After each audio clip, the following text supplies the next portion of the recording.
Yun daw hong ruta na dadaanan ng mga uuwing OFW sa Middle East.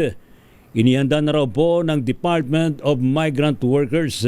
Ating namin detalye sa report ni RH28, Lakay Raymond at Paz. Lakay Raymond.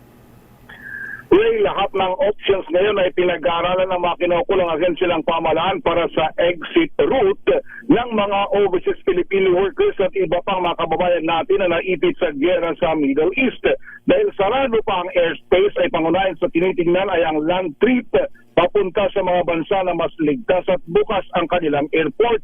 Sa hearing ng Senate Committee on Migrant Workers ni Senador Rafi Tulfo, sinabi ni Secretary Hans Leo Kakdak ng Department of Migrant Workers na sa ngayon ipanay na ang simulation ng kanilang mga tauhan doon. Tumanggi lang itong idealye for security reasons. Ngunit tukoy na nilang mga meeting place at exit points para sa ating mga OFW. Sabi ni Secretary Kakdak ay 5 mga bansa pinag-usapan kung magtatagpo ng ating mga OFW gusto ng uuwi sa Pilipinas. Napito si Secretary Hans Leo Kakdak. So ang mga plano po natin include land transport to the border. And hindi ko lang po matukoy sa ngayon yung detalye for security reasons, but we have identified the exit points, we have identified the meeting points, the pickup points in country, and the exit points to the border.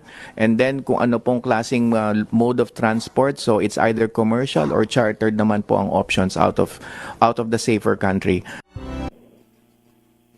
Si Secretary Hans Leo Kakdak ng DMW. Ito si RH28, Raymond Advance para sa DCRH, una sa Pilipinas, una sa Pilipino.